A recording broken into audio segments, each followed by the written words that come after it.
Vatsim-pana ediny pasteur Ratsanarivo Rabardson. Aoka iombavaka sy atopaka.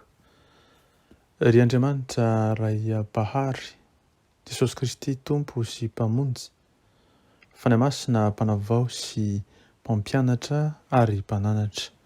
Mideranao sy mankalaza anao ame voninahitra anao zahay, fa efa notantanana tsy mimbinao ka tratryndray zao maraina izao. Eny lehibe tokoa ny famindramponao aminay ary tsy takatry ny saina ny fahamarinanao.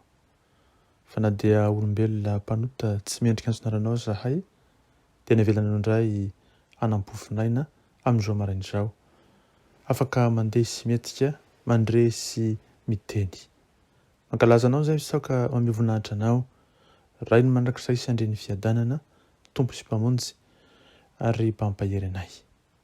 Ary dia mangataka aminao indrindra akasitraho ny famezam-boninahitra atolotra anao fa vokatry ny finay amin'ity marana ity. Ary dia hatreo feno tompo araka ny aben'ny famindramponao zao fotoana izao. Aidiny ny fananao masina Jesosy eo temponay sy eo anivonay, afany amandreny ny teninao, ary dia diovy amin'ny rano sarobidy Jesosy mba afaka amin'ny fahotana sy ny tsy fahamarina rehetra. Eny tokoa ny tsy fahamendrenay dia nisoloana fahasoavana sy fitiavana, koa indray tsy izay mankasitraka iram-poram-panahy noho izany. Dia ny an-danitra any mioby sy mankalaza anao, izay kosa avelao mba hidera sy ame voninahitra anao amin'ny feo manao hoe: Masina, masina, masina Jehovah tompony maro, henike ny voninahiny tany rehetra. Aleluia, amen. Mbola mpitombony amintsika mandrakariva ny ravana ny fahasoavana mba ampiadanana avy amin'Andriamanitra ray sy Jesosy Kristy Tompo ary ny fanahy masina. Jesosy sakaizantsika ty an-tany ka hatrany an-danitra. Izany no lohateny izay omeny tompo antsika amin'ity maraina ity. Eny tokoa, iza no tsy te hanana sakaiza mahatoky, tsy mivadika anao viana. Iza no tsy maniry hiankina amin'ny namana azo antsonana andro na alina, manoloana zava-manjon'ny tena. Miara-manaiky isika fa sarobidy ny sakaiza toy izany. Misy anefa sakaiza iray izay efa nanolo-tena mialoha, tsy niandry fa avy hatrany dia nilaza fa tena tia. Nanam-pirofo tamin'ny alalan'ny fijaliany sy ny fahafatesany ary ny fitsanganany tamin'ny maty, fa tena sakaiza feno fitiavana, be famindrampo ary mpamela heloka tanteraka. Tsy izy izany mazava loatra fa Jesosy avy any Nazareta. Miantso anao ho sakaizany, miantso ahy, eny miantso antsika rehetra mba ho sakaizany. Inona ary no fepetra ananantsika mba hitoetra ho sakaizana isan'andro? Ahoana no atao mba ho sakaizanao izy amin'ny andavanandronao? Isan'izany izao voalahatra ao amin'ny bokin'ny Korintianina 2, toko 9, ny andininy 17 sy ny 18 izao. Korintianina 2, toko 9, ny andininy 17 sy ny andininy 18. 2 Corinthiens 6, versets 17 et 18. Vakino anaran'i Jesosy izany. Koa mivoaha eo aminy ianareo ka misara aminy ho Jehova, ary aza manendry izay zavatra tsy madio, ary zao dia handray anareo ary ho rainareo aho, ary ianareo ho zanakolahy sy ho zanakivavy ho Jehova Tompo. Ary dia nijaonina toko 12, ny andininy 17 ihany koa, dia manambara antsika ilay fisakazan'i Jesosy amintsika zanany, amintsika mpanompony, izay manambara antsika amin'ny anaran'i Jesosy manao hoe: Jean chapitre 15, verset 13. Tsy misy manana fitiavana lehibe noho izao dia ny manolotra ny eny hamonjy ny sakaizany. Ianareo no sakaizako raha manao izay nidiko anareo. Jesosy sakaiza, Jesosy tia antsika. lafiny roa no ambaran'ireo soratra masina ireo araka izany. Mivoasy misara amin'izao tontolo izao sady tsy manendry izay tsy madio, ary faharoa manaiky an'Andriamanitra amin'ny fisakazana tanteraka aminy. Voalohany, mivoaka sy misaraka amin'izao tontolo izao sady tsy manendry izay madio. Hatrany amin'ny testamenta taloha dia niantso antsika Andriamanitra mba hisaraka tanteraka amin'izao tontolo izao. Rehefa tonga tao amin'ny tany Kanana ny zanak'Israely dia nambara n'Andriamanitra taminy dia tsy maintsy andringanana ireo foko samihafa izay nitoetra tao amin'izany tany izany.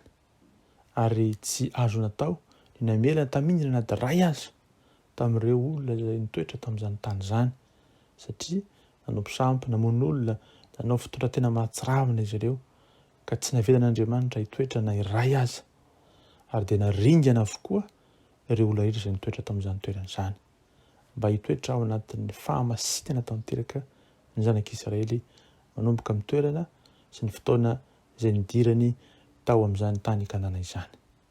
Ary ombieny naringan'Andriamanitra ireo izay rehetra nitoetra tao anatin'ny faharatsiana ka nahatonga ny fianak'ilay falitona teo amin'ny zanak'Israely sy tamin'izao tontolo izao. Tsarantsika ohatra naringanana tamin'ny alan'ny Safi-drano tamin'ny fotoana Noa. Eny mby ao an-tsaina ihany koa naringanana ny mponina rehetra tao Sodoma sy Gomora tamin'ny alan'ny afo sy olofara izay nilatsaka avy any an-danitra. Izany no midika fa tian'Andriamanitra hiavaka ny zanak'Israely, tian'Andriamanitra hiala tanteraka amin'ny fanao ratsy ny zanak'Israely sy ireo rehetra mponina miaraka amin'Andriamanitra, mifikitra amin'Andriamanitra. Isika koa dia tian'Andriamanitra hiala tanteraka amin'ny fanao izao tontolo izao, hiala amin'ny herin'ny Satana, hiala amin'ny fanao ratsy rehetra, hiala koa amin'ny fahazaran-dratsy, hiala amin'ireo zavatra rehetra izay tsy mifanaraka amin'ny sitrapon'Andriamanitra ka hahatonga antsika hitoetra ao anatin'ny faharatsiana. Mandidy ny Tompo hizarantsika, eny miantso antsika izy mba hivoaka hiala amin'ny faharatsiana rehetra sy ny fahotana, ny sampy sy ny herin'ny Satana eny izao tontolo izao sy ny fahotana izay mifikitra ao anatin'ny olona. Eny tokoa Satana sy ny devoly dia miasa manao nataony.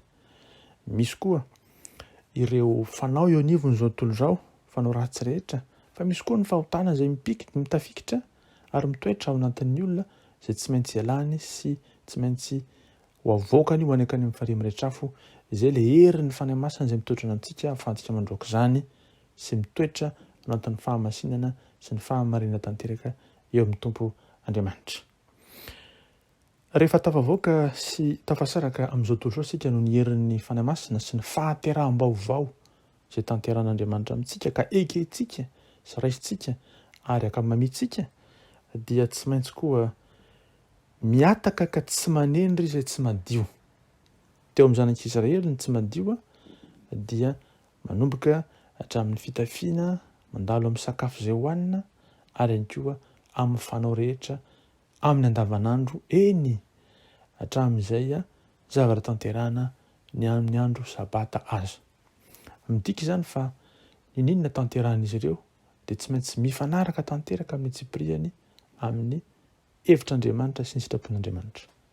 Indrisy nefa fa tao anatin'izany rehetra izany dia nisy ny fanarahana ara-baky-teny, ranoray sy rano fotsiny ny voasoratra ka noadinoina ilay Andriamanitra izay nanoratra sy nampanoratra izany soratra masina izany, ka nanadinoina n'ilay fitiavan'Andriamanitra izay mitarika azy ho amin'ny fifandraisana tanteraka amin'Andriamanitra. Raha tomantsy ny olona ka misaraka fotsiny amin'izao tontolo izao sy mitoetra ao anatin'ilay atao hoe fahadiovana tanteraka, mihevitra ny tenany ho masina sy marina ka tsy araka amin'Andriamanitra intsony, dia fahantsoana tanteraka izay. Izay ny tapany faharoa dia ny hoe mila manakaiky an'Andriamanitra isika amin'ny fisakazana tanteraka aminy. Eo amin'ny Korintianina faharoa dia mampatsiahy tokoa ny Tompo fa izay rehetra olona tafasaraka amin'izao tontolo izao dia antsoina hitoetra ho zanany, hitoetra ho mpanompony. Ary ny Jaona 1:10 dia miantso kosa antsika ny mba hitoerantsika ho sakaizan'i Jesosy. O ry havako, aizany misy toerana ambony tahaka izany. inona ny fifandraisana tsara tadiavin'ny olona teo ambony tany manoatra ny fisakazana amin'ny Jesosy Kristy.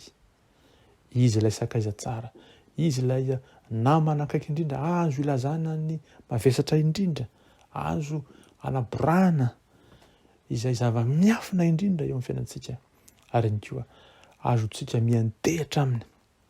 Izany no sakaiza, izany no namana.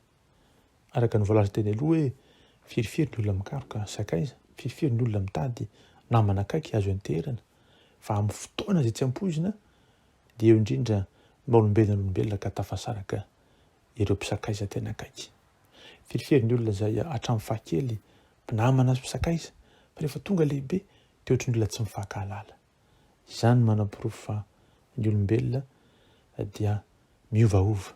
Fa ianao kosa ry havana dia tadionao ka amin'ity andro ity, fa tsy misy ilay ankoatran'ilay Jesosy sakaiza izay mahatoky, izay tia, izay efa nanam-porofo tamin'ny alan'ny fandroany tenany, ary mbola manam-porofo mandrakandroany no ilay fanamasina izay mitoetra ao anatintsika, fa tena sakaiza tsy miova tokoa Jesosy hatraty an-tany ka hatrany an-danitra. Maintsy andao ny Tompo amin'ity andro ity hisaraka amin'izao tontolo izao, fa tsy saraka amin'izao tontolo izao ihany, fa ihany koa hanakaiky an'Andriamanitra ka hitoetra ho zanany, ary ihany koa hitoetra ao amin'i Jesosy Kristy ka hanao azy ho sakaiza. Noho izany aboray aminy izay rehetra manjonao, ary ihany koa raiso ny teniny, fa ny teniny izay mitoetra anatinao no hanova ny fiainanao ho zary fiainana feno fifaliana, fahasambarana ary fiadanam-po mandrakizay. Mahereza mantanja fa ny fitiavan'Andriamanitra mitoetra amintsika isan'andro sy mandrakizay, ho azy ny voninahitra, ho antsika kosa ny fifaliany izay mitoetra amintsika mandrakariva sady mandrakizay. Vavaka isika. Jesosy manalo ety an-tany tokoa izay mitady sakaiza mahatoky, tsy hivadika noviana. Mikaroka olona izay ankinany zahay, izay azo antsoina na andro n'alina manoloana ny zava-mantsoa. Ianao nefa n'ilay Jesosy Kristy izay tonga dia ety aminay, na dia tsy noraisinay aza dia nisisy hatramin'ny farany ka tsy nanaiky raha tsy maty amin'ny finjaliana rehefa avy nijaly. Dia nitsakana tamaty ianao ka mitoetra ao an-darakavan'Andriamanitra amin'ny fonao isan'andro ary manamboatra fitoeranao anay. Aiza no misy sakaiza tsara noho izany? Saotra Jesosy, mankasitraka ary miporam-panahy zahay, dia mangataka aminao indrindra mandrafo aminay isan'andro satria mierikerika ny masonay mitady olona hafa, ianao nefa miteny sakaiza. Eny ny vavanay miteny etseroa, ny mety tsy fahombiazana eo nevon'ny izay fiangonanao, izay tenanao ety ambony tany, kanefa eo no ntsonao hoe eny mifankatiava ianareo, fa mitoera amin'ny fitiavako. Eny Tompo, fa raha mifankatia tokoa izahay tahaka ny itiavanao anay, dia izay no ahafantaran'ny olona fa mpianatra ao zahay. Eny Tompo Jesosy eo, misaintsaina zavatra hafa zahay, anefa efa natolotra ao ny fisakazaina sarobidy. Dia ianao Jesosy izay midina amin'ny alan'ny fahaina masina aminay. Raiko ny fiangonanao izay taratra ilay tenanao ety ambony tany. Izany rehetra ny manam-porofo Tompo fa efa vitanao ny zavatra rehetra ary. Nataonao zahay ho zanaky ny ray ary zanaka tiana karakaraina ary eo ambany heratry ny fahasoavanao isan'andro.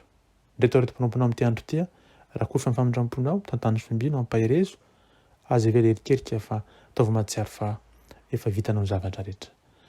Dia anao nidera ny hajanao ny voninahitra ary tompony Tompo sy mpanjaka ny mpanjaka, fa amin'ny kosa ny fahasoavana Jesosy Kristy, ny fitiavanao Andriamanitra ray, ny hery ary koa ny fampiraisana avy aminao fanahy masina. Aleloia. Amen.